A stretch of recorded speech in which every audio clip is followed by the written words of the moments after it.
La Gemara de Chok l'Israël ce matin, Berachot 20a. Amarle Rav Papa la Abaye, Maïshena Rishonim de Mitrachesh Leun Nissa, ou Maïshena Anan de lo Mitrachesh Leun Nissa. Quelle question?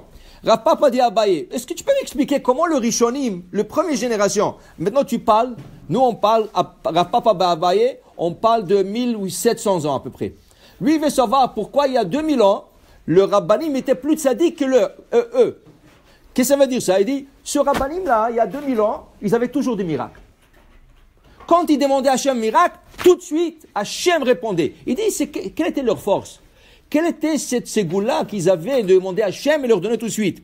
Il dit, est-ce que ce Rabbanim-là connaissait plus de Torah que Rav Papa et Abaye, ou cette génération? Il dit non. Il dit, regarde, Mishum de Rav Yehuda, Mishum Tonye, Bishne de Rav Yehuda, Kuletenue Benzikim Ava. Regarde, il y a 2000 ans, ils n'avaient pas de livre. Et ils avaient qu'un seul passage d'un traité qui s'appelle Nezikim. Baba Kama, Baba Metzia, Baba Batra. Mais ils n'avaient pas le reste.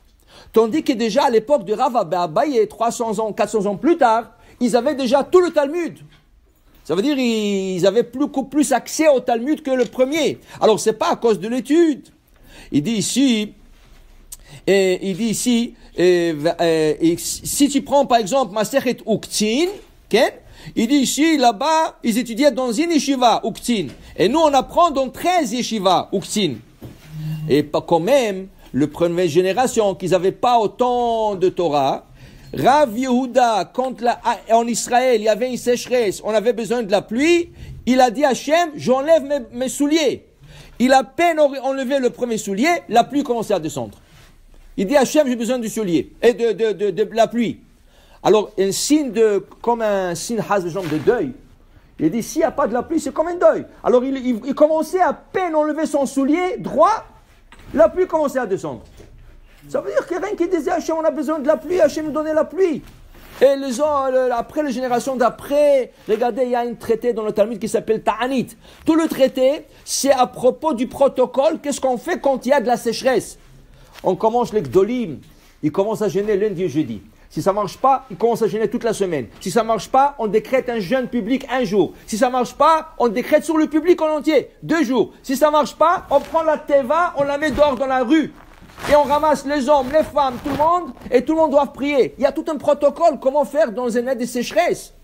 Même en Israël aujourd'hui, quand il y a des sécheresses, les rabbanim, ils avertissent, ils commencent à dire, ta'anit dibour. Qu'est-ce qu'on ne fait pas? Comment ça se fait, Rav Yehuda, et à peine il disait Hachem, on a besoin de la pluie. Non, j'enlève mon soulier. Oh, il a enlevé le soulier, tard, la pluie. Comment ça se fait? Ça, c'est la question que Rav Papa, il pose à Abaye. Alors Abaye, il lui répond, non, tu ne comprends pas, mon frère. Il y a une chose.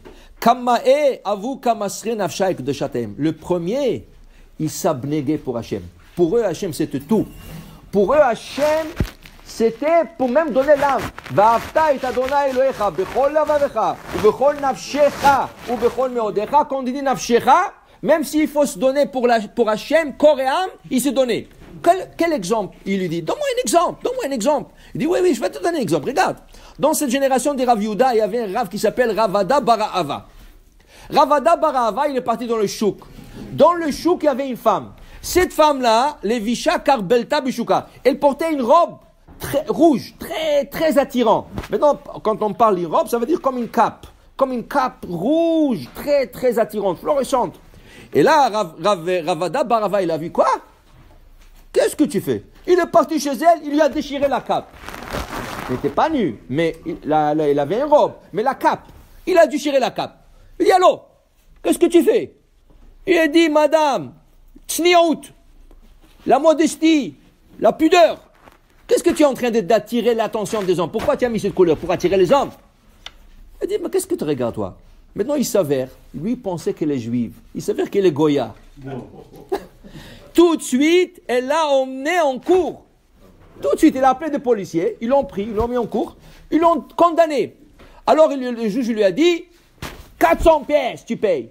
400 pièces, c'est une somme folle d'argent. Il dit, 400 pièces, tu lui as fait honte à la madame, tu lui as déchiré la cape, 400 pièces. Il lui a dit, madame, excusez-moi, comment vous appelez? Alors, Amrale Matoun. Matoun? Tu sais qu'est-ce que c'est Matoun en hébreu? Patience.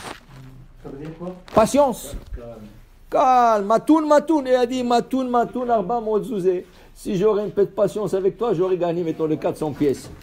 Mais regarde, il ne pensait pas deux fois.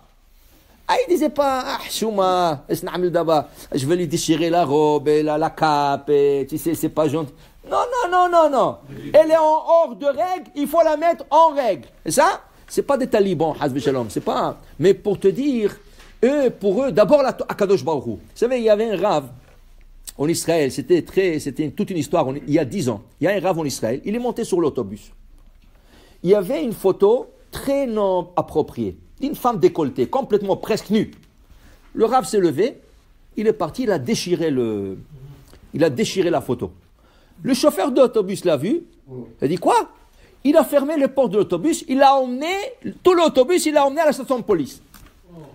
Il est descendu, il a fait une plainte à la police sur le rabbin. La police lui a dit, monsieur, de quel droit vous avez déchiré la photo? Il dit, monsieur, écoutez-moi, moi j'ai payé ma place sur l'autobus, hein? Moi j'ai payé ma place. J'ai le droit d'avoir un autobus propre. Ils n'ont pas à m'émettre des photos comme ça. Si c'est un autobus public, il faut qu'il respecte tout le public. Religieux et non religieux. Acquitté, out. Acquitté, out. Mais pour te dire quelle force il avait, il n'était pas jeune ce rabbin. Quelle force il avait, il est parti, il l'a déchiré. Il y avait un autre, qu'est-ce qu'il a fait, Tahana Merkazit? Il a mis un feu sur une photo comme ça. Lui, ils l'ont condamné, parce que tu peux déchirer, mais pas mettre le feu, parce que tu mets en danger tout le Tahana Merkazit. Okay? Mais pour te dire, Rishonim, le premier ne faisait pas compte. D'abord à Kadosh Baruch Hu.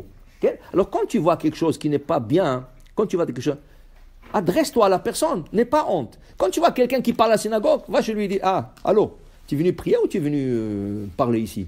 Tu déranges le monde. Tu déranges le monde. C'est ça, il y a des gens qui prennent. Mais Akadosh Baruch Hu aussi les prend mal. Alors qui est mieux, Akadosh Baruch Hu ou cette personne? Akadosh Baruch Hu. D'abord, alors c'est pour ça. Voilà. Nous on dit les gens prennent ça mal, quand je ne sais pas comment il va réagir, il va me crier, il va me gifler. Eux ils ne faisaient pas ce compte. D'abord Akadosh Baruch Hu. Alors il dit Abaya Rav Papa, voilà la raison. Ayou mostrim nafsham la Kadosh Baruch Hu. D'abord à Kadosh Baruch Hu, et c'est ça la raison qu'ils avaient ce miracle. Bon, Adonai le'olam. Amen ve amen.